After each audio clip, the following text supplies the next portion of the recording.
Selamat pagi Bapak dan Ibu, para devosan kerahiman ilahi. Bacaan hari ini dari buku harian Santa Faustina, nomor 97 sampai dengan 99. Imam terhuyung-huyung di bawah himpitan, pergulatan semakin mengganas. Jiwa berusaha keras untuk berpaut kepada Allah dengan membangun niat. Dengan izin Allah, setan melangkah lebih jauh.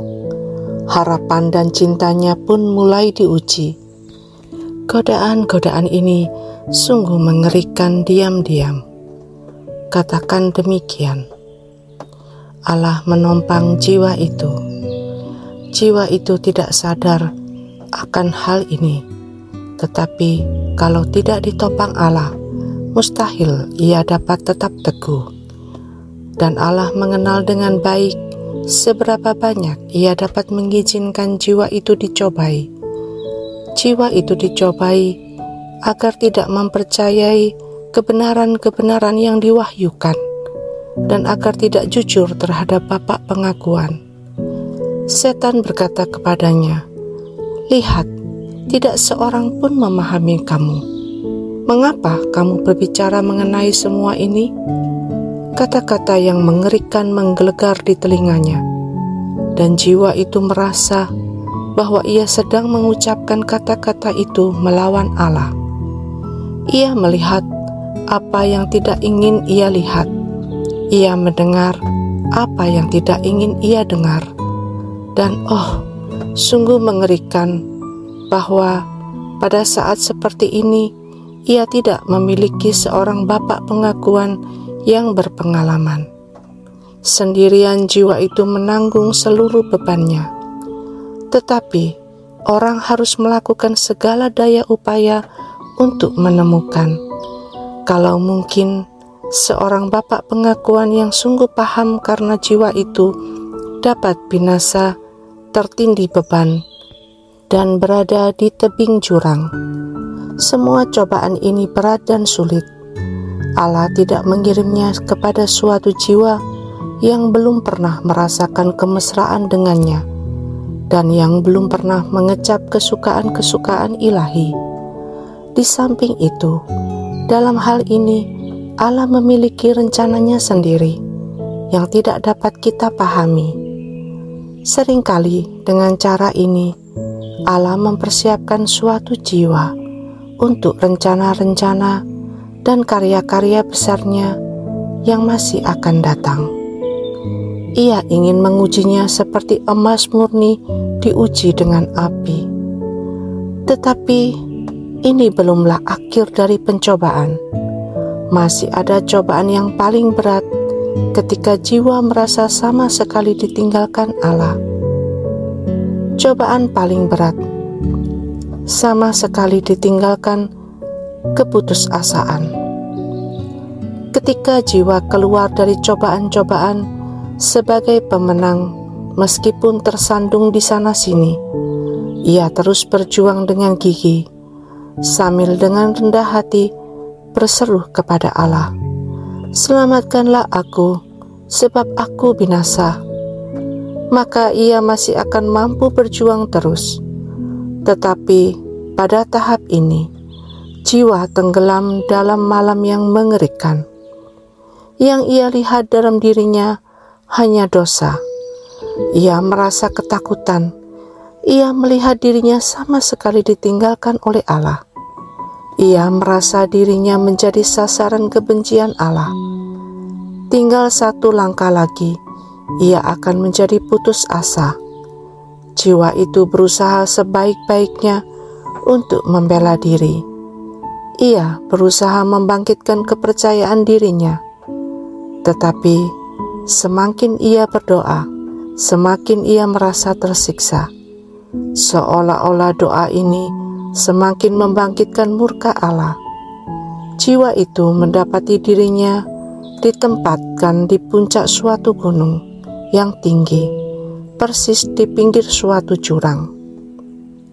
Jiwa itu sangat tertarik pada Allah, tetapi ia merasa ditolak. Semua penderitaan dan siksaan lainnya di dunia bukanlah apa-apa dibandingkan dengan kengerian yang mencekam jiwa itu, yakni ditolak oleh Allah. Tak seorang pun dapat memberikan kelegaan kepadanya.